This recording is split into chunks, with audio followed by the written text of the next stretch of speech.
Okay, welcome everyone. This is Dr. Clark from the Center for Weight Loss Success, and today on Losing Weight USA, we're going to talk about a few what I call ideas you can use immediately to work on weight loss. So a lot of things with weight loss we need to slowly change and accommodate, but this is something you can use immediately.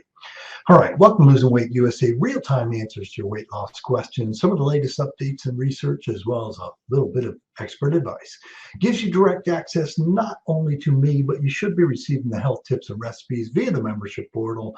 And yes, get into the membership portal. It's the best way to kind of keep up with all these things. We keep adding more and more things in there. Each webinar is going to last about 30 minutes or so. If you have questions, just type them into the chat box as we go along. We'll answer them at the end. If you think of things once we're all done, just give us a yell here at the Center for Weight Loss Success. The email is success@cfwls.com. Phone number 757-873-1880. All right, here we go. So again, we're talking about some things to use immediately, things you can use right now. All right, so when we start talking about weight loss, I go over this all the time with people. I like to talk about what I call the basics of an eating plan. The basics of an eating plan is fairly simple. It's these three things we got to figure out. How many calories does somebody need? How much protein does someone need? And then how much carbohydrate will they be sensitive to? Okay. The trick really is to figure out the numbers of each of these and which are the numbers that help you lose weight. Yeah. So calories, protein, carbohydrate. How many calories? There's always a calorie ceiling. How much protein? And then, how much that carbohydrate am I sensitive to? What do I need to stay below? And everyone has a carbohydrate tipping point. So the trick again is to figure out what are the numbers of these three things: calories, protein, carbohydrate. Okay. Now notice I didn't mention anything about fat. Okay. Fat typically isn't the culprit. It doesn't mean it doesn't contribute. It just means it typically isn't the culprit unless it tends to drive your calories too high. And the reason that I say that, fat does have more calories in it than either protein or carbohydrate. But fat typically doesn't influence insulin. Hormonal thing changes as much. Not that it won't, it will. Everything we eat that has calories in it will increase insulin levels. But fat does it the least amount. So it's usually not fat being the problem unless it actually makes your calories too high. If your calories are too high, even if you're eating all the correct things, if your calories are too high, you're still not going to lose much weight. All right, and then kind of what about exercise too? So again, we're figuring out the basics: calories, protein, carbohydrate. What about exercise with all this? Certainly exercise is still very important, but it's not necessarily that it makes you lose weight faster. I don't know how many times someone will come in and tell me, gee, I'd be losing weight faster if I was exercising. Okay, well, one, I'm going to ask you, well, why aren't you exercising? But really, it's probably actually unlikely that you're going to lose weight faster just by adding exercise there. What exercise does, it helps you preserve lean body mass or your muscle mass, which helps preserve your overall metabolism, keeps your metabolism higher. And if you keep your metabolism higher, you're going to lose weight longer. Okay. That doesn't necessarily mean it's going to lose weight faster, but typically you're going to lose weight longer. Plus, exercise makes it much, much easier to keep weight off. Okay. Now, people often ask, what's the best exercise?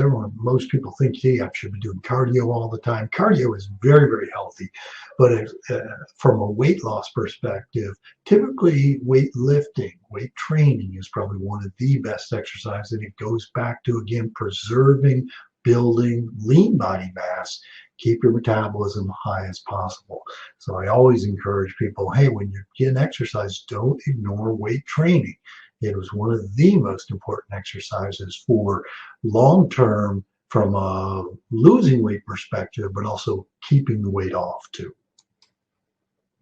All right, so back to where we started in the beginning, kind of And we're trying to figure out calories, protein, carbohydrate, calories.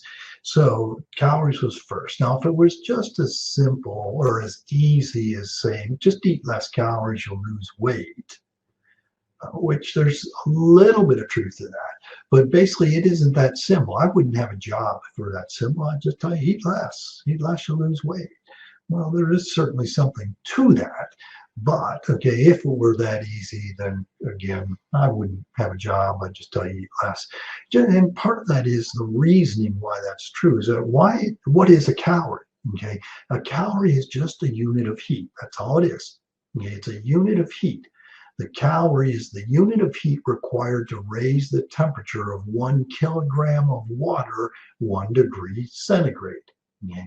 And the number of calories in any given food is determined by burning it in a closed system called a calorimeter. So you put this, piece of bread or toast or whatever you put in there, pork sausage, doesn't matter. Okay, you put this in the calorimeter, you burn it, and you subsequently see how much, and you can measure then how much heat is actually given off.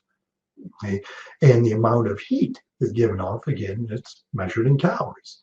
And so we kind of took that and kind of saying, gee, if there are this many calories in whatever piece of food, then, gee, the more of this food we eat, the more likely our calories will be too high, the more likely we're to gain weight. Unfortunately, a calorimeter is a closed system. There aren't other influences on it. Humans are not closed systems. There's all kinds of influences on us, okay?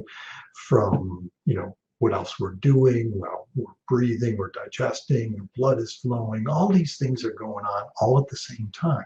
So humans are not closed systems. And to think that something works as easily or as smoothly in a closed system versus an open system, there's no reason to think these two things work the same way. They don't. So for whatever reason, we've always put this huge onus on calories, when actually a calorie is just a unit of heat. That's all it is. And for somehow we somehow equate this unit of heat to weight gain or weight loss. And it really is not that simple at all. And it shouldn't even be thought of that simple. It's just not. Okay. So now, just to kind of bring this up to the forefront here, weight gain is routinely correlated with eating more calories than what you spend. Okay, we say this all the time as clinicians. Okay, if you're gaining weight, you're obviously eating more calories than what you're burning. Okay, and there is some sense to that. But, okay, I want you to look back at the beginning of life during our adolescence. And during adolescence, humans often will go through a growth spurt. Okay, and during this growth spurt, we'll often eat more than normal. Now, we're not actually growing because we're eating more. We're actually eating more because we're growing. Those are two different things, cause and effect there, type of thing. So we'd like to think, well, you're growing a lot more because you're eating more. But actually, it's the other way around. We're eating a lot more because we're growing more. And so as adults, and that is very true during adolescence, they tend to eat more because, hey, they're growing very quickly. Okay. So as adults, we're full grown, right? But could it be that we actually grow fatter? Not because we're actually eating more, but maybe that we're eating more because we are growing. We just have to be growing out as opposed to growing up. And you have to really think about what stimulates this growth, the growth in adolescence as well as potentially growth in adults. What is it? Well, it's our hormones that are stimulating this growth. And so is it as simple as just saying you're eating more calories, therefore you're gaining weight? Or is it, hey, we're actually getting bigger and therefore we eat more calories? There is something to that. It's not as simple as saying you're eating more, therefore you're getting bigger. Anyway, hopefully it wasn't too confusing there, but still the bottom line is that if it were as simple as just saying cut back on calories, I wouldn't have a job. I'd just tell you eat less. So is counting calories then even necessary? Is there any reason we should really be counting calories.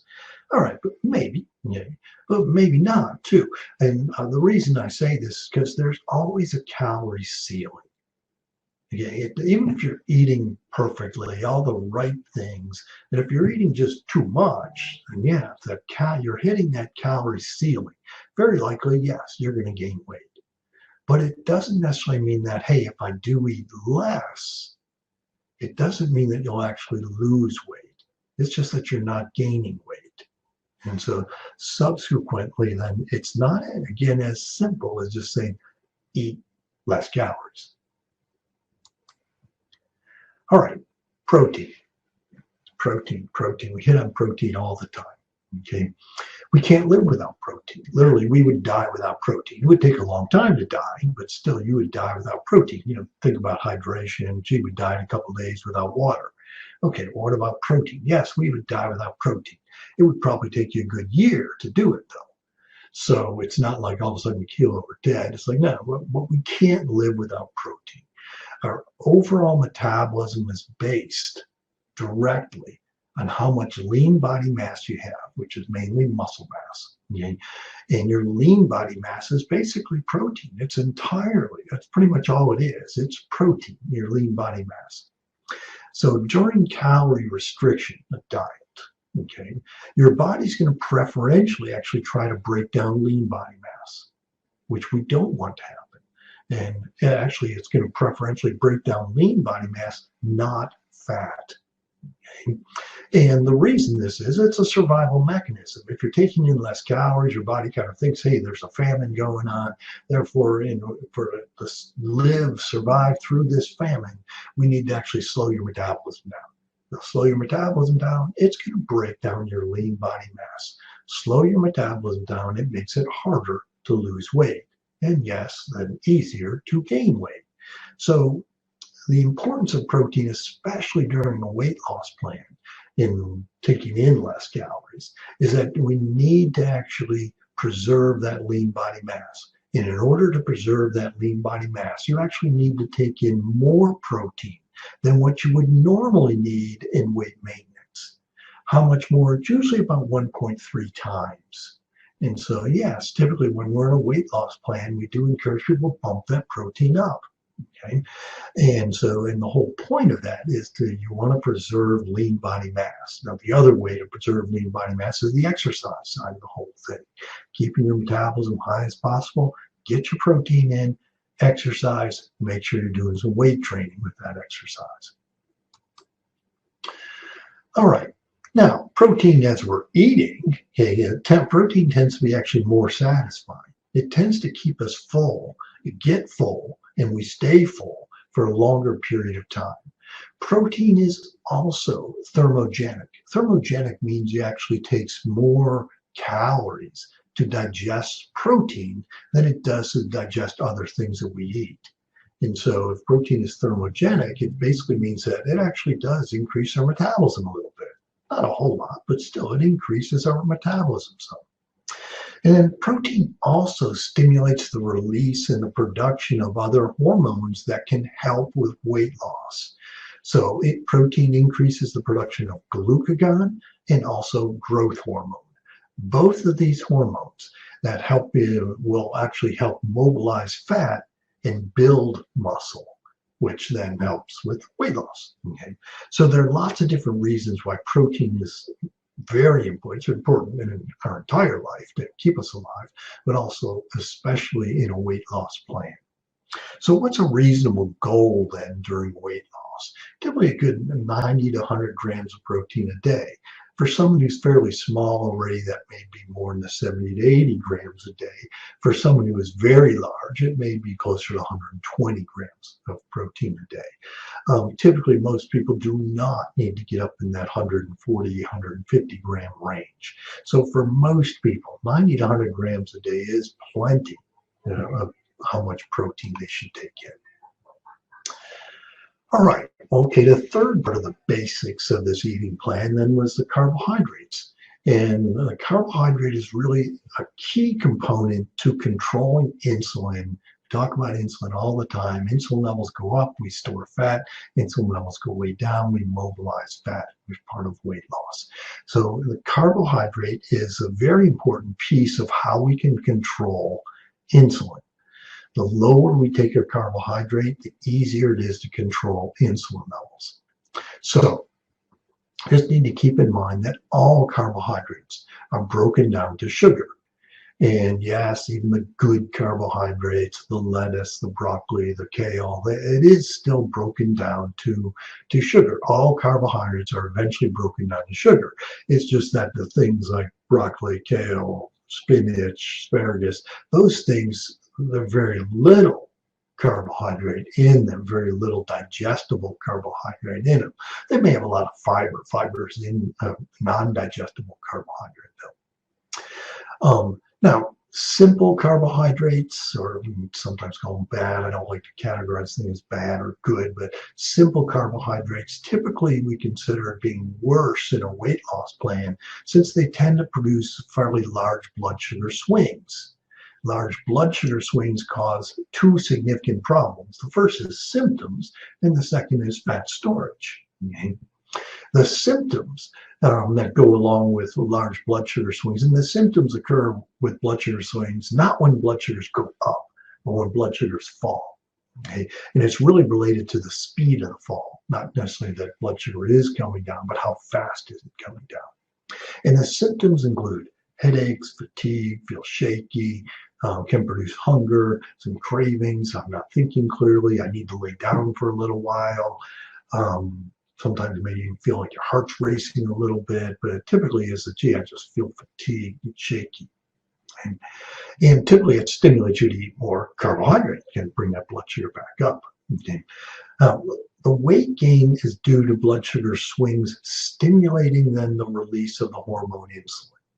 And insulin, again, turns on fat storage. So we want to do whatever we can to keep insulin levels low. 0 is a bad number. We die without insulin either, but we'd like to keep insulin well controlled. The better we keep insulin well controlled, the easier it is to stay healthy. Okay. Weight control is just one of those, but also control blood pressure, cholesterol, triglycerides, all those that goes along with it too. So insulin, just as a review, insulin is a hormone. It's a hormone whose main job is controlling blood sugars. So if blood sugar goes up, insulin levels go up, brings blood sugar back down. All right, but insulin is also a growing hormone.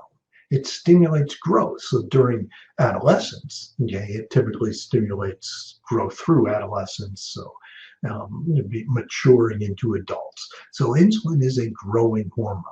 Insulin is released when blood sugar rises.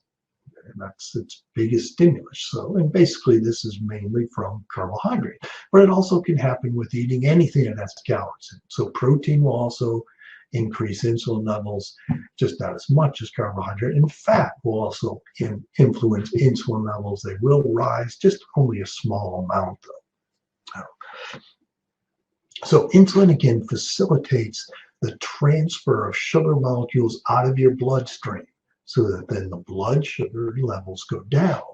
But the sugar molecules are transferred from the bloodstream into your body's cells. And the cells have to do something with this sugar molecule. They can't just let it sit there. Okay, so they really only have two choices. So the cells in your body, once the sugar molecule is transferred into there, have two choices. It can use it for energy right then. Okay, but if it doesn't need it for energy right then it's the sugar molecule is taken and converted to fat, and fat then is stored as fat. Okay. And what insulin does to help promote this is it turns on the enzyme lipoprotein lipase. Lipoprotein lipase is a very important enzyme that helps store fat. Okay, lipoprotein lipase stimulates your body to store fat, and subsequently then that correlates with weight gain.